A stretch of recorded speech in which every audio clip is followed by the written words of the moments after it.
এবার আপনার চালেই হবে কিস্তিমাত, আর আপনার শত্রুরাও ঘায়েল হবে। সবাই আপনাকে খুঁজবে, সবাই আপনাকে সম্মান করবে, সবাই আপনার জন্য পাগল হয়ে যাবে। আপনি শুধু কয়েকটা কাজ করে যান, আর জানতে হলে ভিডিওটার সঙ্গে শেষ পর্যন্ত থাকুন। কি কি করতে হবে আপনাকে। প্রথম হচ্ছে, আপনি জীবনে যত সোজা পথে চলবেন আপনার শত্রু বাড়বে, আপনার ভালোবাসার মানুষ কমে যাবে, এমনকি পরিবারের মানুষরাও আপনার বিরুদ্ধে চলে যাবে। কয়েকটা কাজ মন দিয়ে করুন। প্রথমেই বলি, কথার মতো জাদু আর কিছুতে নেই। কথা বলুন জাদু দিয়ে। কেমন করে জাদু দিয়ে কথা বলবেন? সবাই, প্রতিটা মানুষের মধ্যে একটা ভালো মানুষ আছে। প্রত্যেকটা মানুষ একটা জিনিসই চায়, সেটা হচ্ছে ভালো ব্যবহার এবং তাকে গুরুত্ব দেওয়া, তাকে ইম্পর্টেন্স দেওয়া। আপনার কাজই হচ্ছে এই তাকে ইম্পর্টেন্স দেওয়া। কারোর সঙ্গে দেখা হলে একটা ছোট্ট করে জিজ্ঞাসা করা, কেমন আছেন বা কেমন আছো, শরীর ভালো আছে, বাড়ির সবাই কেমন আছে। এই জিনিসটা একটা মানুষের সঙ্গে আপনি যদি রোজ করতে পারেন, তারপর তার সঙ্গে দেখা করা, তার সঙ্গে যোগাযোগ রাখা বন্ধ করে দিন, দেখবেন সেই লোকটি আপনাকে খুঁজে বেড়াচ্ছে। আর ব্যবহারই আপনার পরিচয়। আপনার রাগ থাকতে পারে, আপনার ক্ষোভ থাকতে পারে, জেদ থাকতে পারে, তা সেগুলোকে সব সময় সব জায়গায় বাইরে এক্সিকিউট করলে কিন্তু আমার মনে হয় প্রবলেম তৈরি হয়ে যাবে। আর কি, আর সব সময় চেষ্টা করবেন যে আপনার নামে বদনাম করছে তারও প্রশংসা করবেন।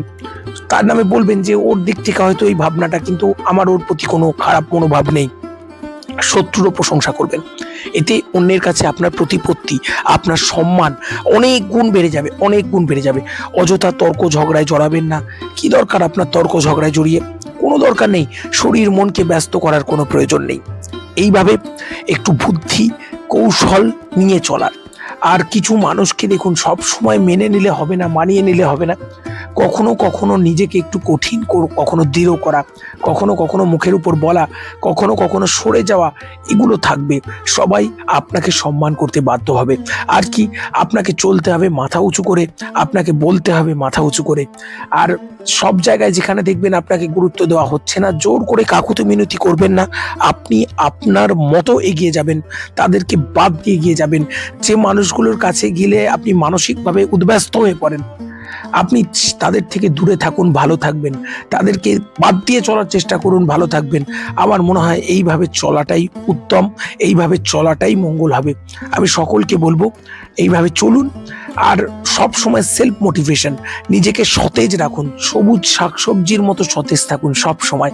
একদম মন ভাঙবেন না। জীবনে লাইফে নেগেটিভ ইনসিডেন্ট আসবে, ভেঙে পড়া আসবে, আবার নতুন করে ঝড়ের পর নতুন করে যেমন করে প্রকৃতি গুছিয়ে নেয়, আমরা তেমন করে নিজেদেরকে গুছিয়ে নিয়ে এগিয়ে যাব।